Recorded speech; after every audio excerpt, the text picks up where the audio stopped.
I'm here with Fabienne to talk about her solo album, Starveil. It comes out March 13th. But before we talk about this album, let me ask you this. What's your secret? You were at a cruise, 70,000 tons. You look like you didn't see one single drop of sun. So, what happened? I'm sure it was not in the Antarctica. The cruise was not there. I don't know what happened, but I think we were very unlucky with the weather just somehow. I mean, at Sunday in the morning, I checked the weather app. It said 4 degrees. Well, okay, Celsius. I don't know in Yeah, Fahrenheit. Celsius in Canada too. Yeah. Oh, okay. So you also have so 4 degrees, and it feels like -3, and we're between Miami and Bahamas, and I was like, we didn't sign up for that weather. Come on. You know what? Minus Yeah. three right now in Toronto would feel like probably plus 20 because we've been like minus 35, minus 40.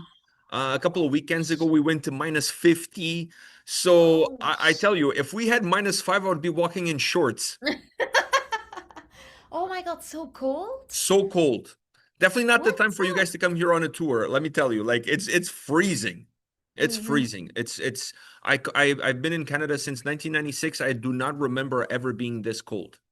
Oh my God. Okay. And a lot of snow? A lot of snow. A lot. Mm. This year, a lot. Like the snow bank beside my house is higher than the car. Wow. It's crazy. This year's been Something weird is going on. yeah, this year the weather's been crazy. But let's talk about your solo album. Can you explain to me where do you find time to write a solo record? Well, I started exactly a year ago with it. And within that year, I just, yeah, did it somehow. Don't ask me how. It's just somehow it happened. Somehow I managed, and here it is. Was there something missing creatively from what you do with LVD or even Illumishade that you felt like there's something that I want to say, but neither one of those outlets is the right outlet for me to say it? Mm. In a way, yes and no, but I just somehow had more ideas still after working on the Illumishade album, on the new one that is coming out. And I was like, I still have those melodies and those ideas, and I was like, okay, let's just release them because I don't want to keep them now for 2 more years again or something like that. And I also thought that some ideas that I had were not matching Illumishade exactly because I really wanted to have more the folk touch as well from Elvedi. So for me, it's kind of like I take the best of both worlds and put it together, and I created Starveil, if that makes sense. Yeah. So who did you work with on this record? Did you bring in people that you're familiar with? Like who was your entourage, for lack of a better word? Yeah, so for once I wasn't working too much with Jonas. I mean, I've been doing almost everything together with him, and now I was like, okay, maybe it's time to just, explore some different territories as well. Although he's playing acoustic guitar on one of the tracks. Um, You couldn't get rid he of was him like, completely. no. And he's like, aha, so I get to play the acoustic guitar now. No, but it was cool. And so I was mostly on most of the songs I was working together with Vidic from Infected Rain. Um, so he was my closest musical partner on that album. But also 3 songs I was working together with 2 producers from Switzerland that I knew from my studies back in the days. And I also recorded Illumishade vocals with them, and I like how they work. I like their creativity and their inputs. So yeah, I was working with those together, and I have some cool special features and guest musicians on the track. So, for example, in Ritual, that it was just released Like a 2 weeks week ago. ago. Not, yeah. Yeah, something like that. I work with Lena Scissorhands. Yeah, so I was very happy to have her on the album. I think she really brings a new color to it. And of course, with her raw emotions and her screams, I really wanted screams on that song. And I was like, I need Lena, and I was like, Lena, do you have time? And yeah, she was in, and I was super happy about that. Yeah, I was also working with a hammered dulcimer artist from Wow. Switzerland. I always loved that instrument. I don't know. Are you familiar with it, the No, Dulcimer? no. It's like this traditional Swiss instrument, but you find it in also the other um, other cultures, and it's like a hammer. You hammer it like this, and I love the sound of it. And finally, I got to have it in one of my songs, and I also have some bagpipe and some bamboo flute from India as well, and Wow. yeah, There's a different little bit of things. everything for everybody. Yeah. I really wanted to combine the folky touch from Helveti with a little bit this more like yeah, Disney or whatever you want to call it from Ilou Michel, a little bit this more fantasy stuff and Mhm. put it together. And this was kind of my goal because I really was like, I want something in between now. Let's see how it goes. When you're creating these songs, do you stop yourself if you feel like the track is maybe going a little bit beyond what your idea was? Like you said, you wanted to bring these pieces from these two worlds that are your worlds, but sometimes during the creative process, there is always a chance to go even beyond that. Do you put any boundaries on yourself when you're doing a solo record like this? Yeah. Not really, not really. I think I had quite a vision already with most of the songs, kind of how I wanted them to sound, but some developed a little bit into a different direction. For example, I have Talon Muron. It's first we were thinking to make a metal track out of it, but then it kind of developed into a more like Vardruna-ish style, yeah, kind of as a reference song without heavy guitars, and it just felt right, and then we just left it like that. Wow, really interesting. When it comes to putting a track listing on a record like this, where I feel like there's a lot of eclecticness and a lot of versatility. I don't want to call it diversity, but definitely versatility on the album throughout. Does the tracking listing play a role to you in terms of how you want these songs to be presented to the listener? Yeah, that was.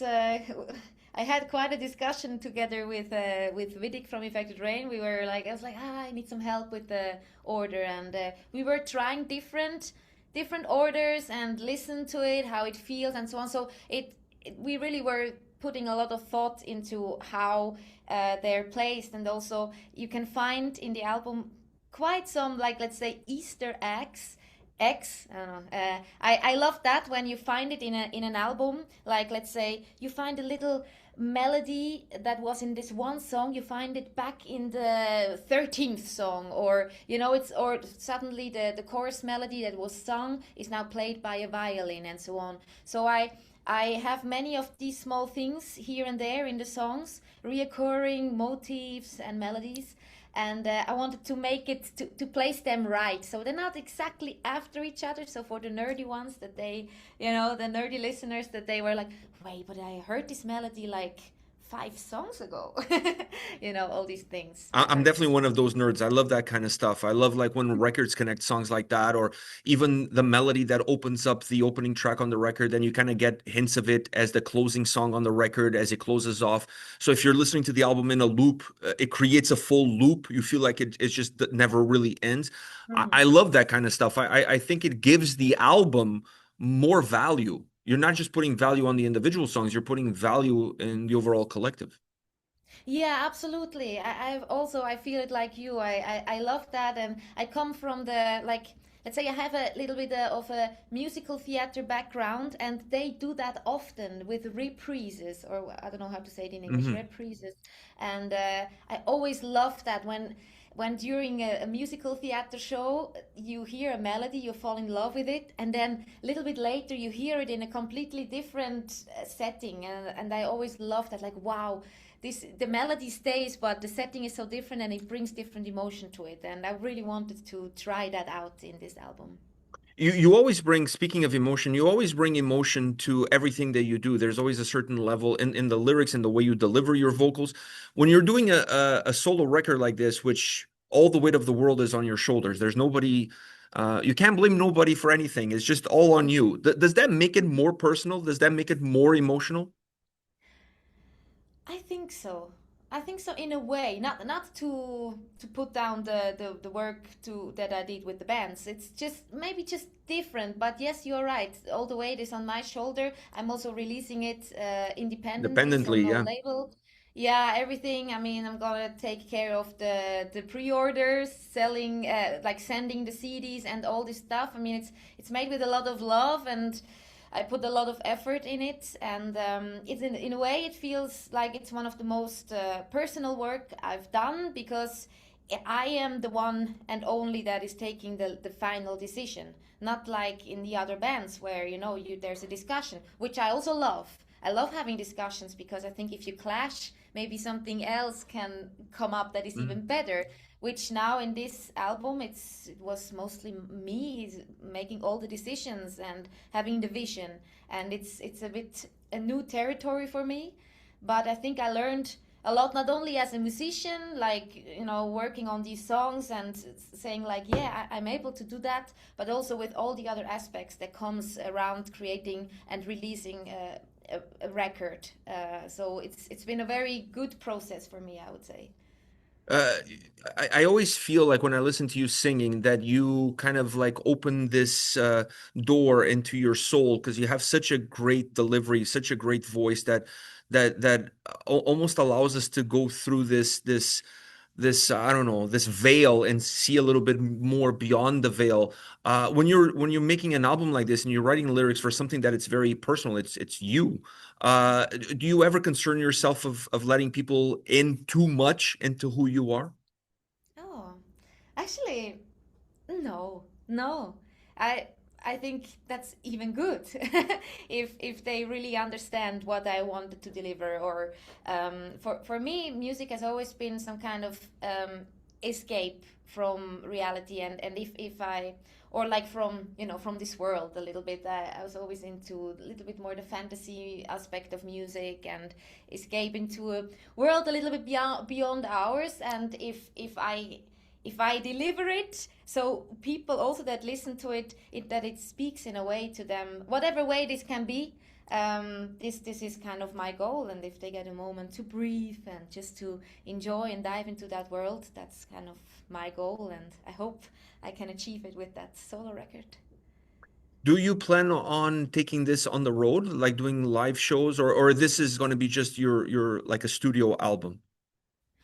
No, I have plans. So currently we're planning more like an acoustic tour, um, like that more in Europe at the moment. I already had some solo concerts now in Ireland. I also was in Canada last year and so on. Montreal, I think you were in Montreal, right? Yeah, yeah, and Quebec. In So I had Quebec, yeah. two very special shows. So yeah, we're planning to do that this year, and of course, I really want to bring it with a full band on stage as well.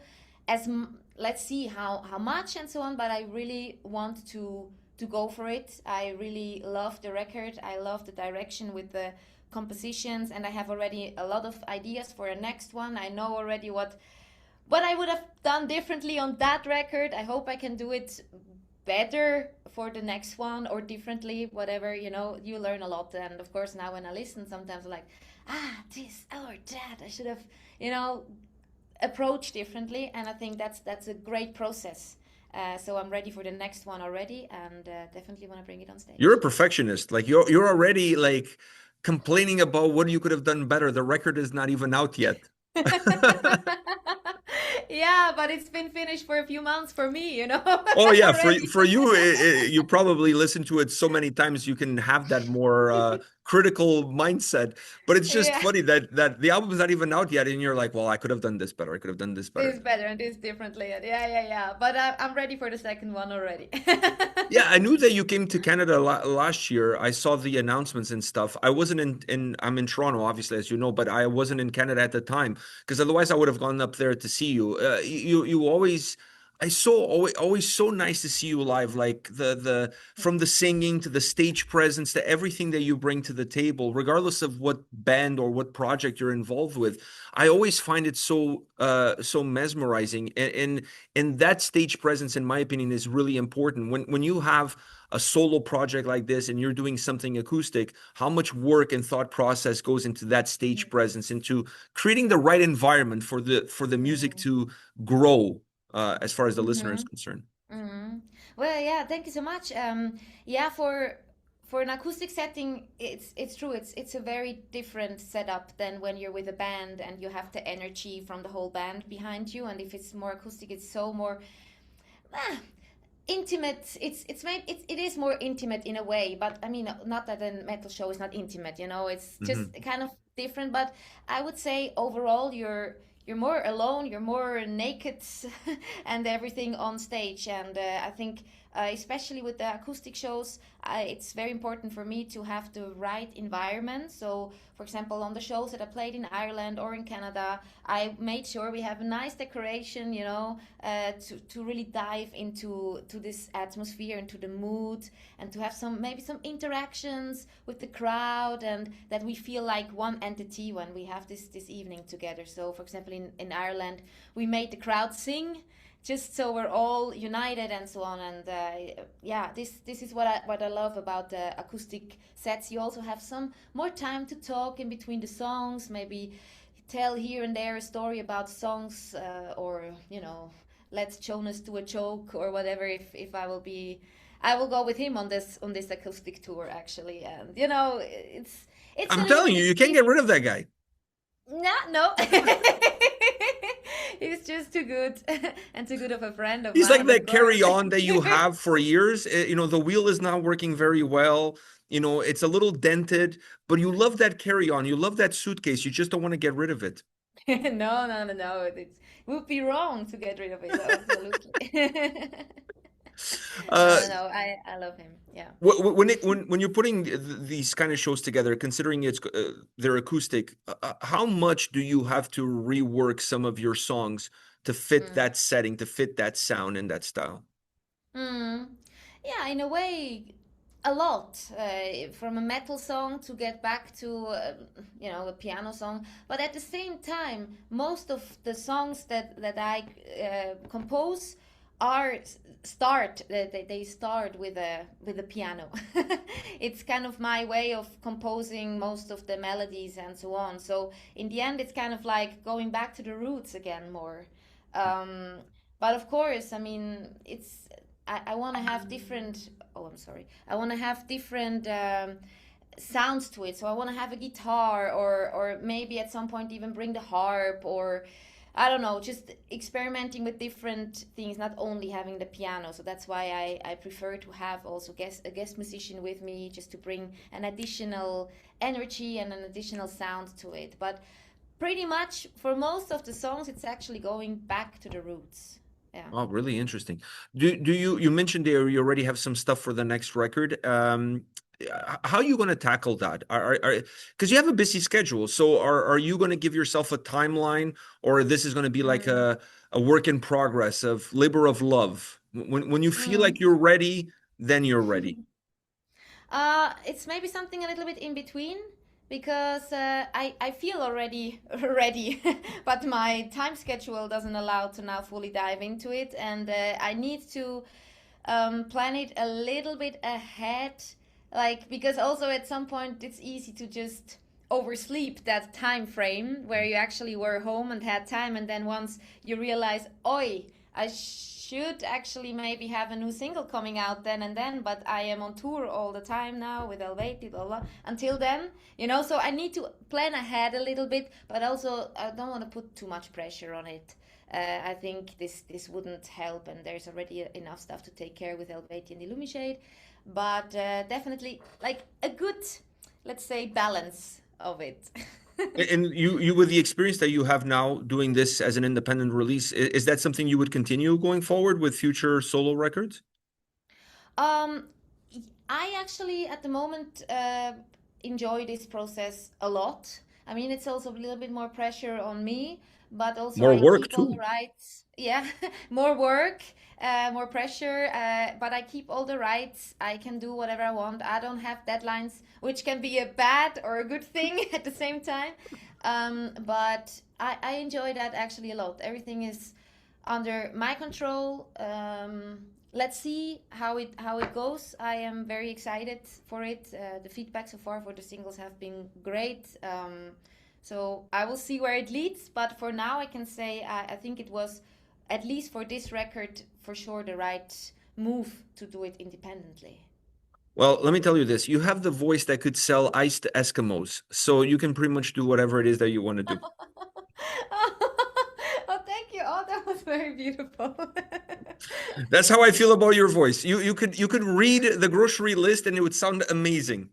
I would be like, that's Oh. the first single. Let's buy the record. Let's go with it. Let's I buy. mean, you can pretty much sing I'm hooked. whatever. Like, you know what I mean? Like, I honestly would consider if I was in HR and we were doing a massive layoff at a company, I would hire you to come and break the news to everybody that they were losing their jobs because I think if you did it, people would be a lot more happy with the bad news and they would be like, hey, you know what? This opens some other doors. You know, when a door closes, a window opens. You know what I mean? Oh. So you can There's do the whatever positivity. you want. You can do whatever you want. Well, this means a lot. I hope people will think about it like you do when they listen to the record. I'm sure they will. I'm sure you're going to do phenomenal with it. I look forward to you announcing some shows. Hopefully, next time you come to Canada, you're not just going to Quebec and Montreal. You come to Toronto, play a show here. That would be amazing. I would love to see the both of you, your luggage and you. I'm going to start calling him luggage. I'm going to refer. I'll tell him that next time I see him. Uh, I would love to see both of you here. Your carry on and and yourself. So best of luck with everything that you do. Always a pleasure to see you, but even a bigger pleasure to listen to the things that you create. Starveil comes out March 13, independently released. Go support Fabienne. The links will be in the description of this video so people can go pick up, order it, pre-order it, whatever it is that people do these days. Thank you very much for your time. Oh, thank you so much for having me. It was a pleasure. Thank you.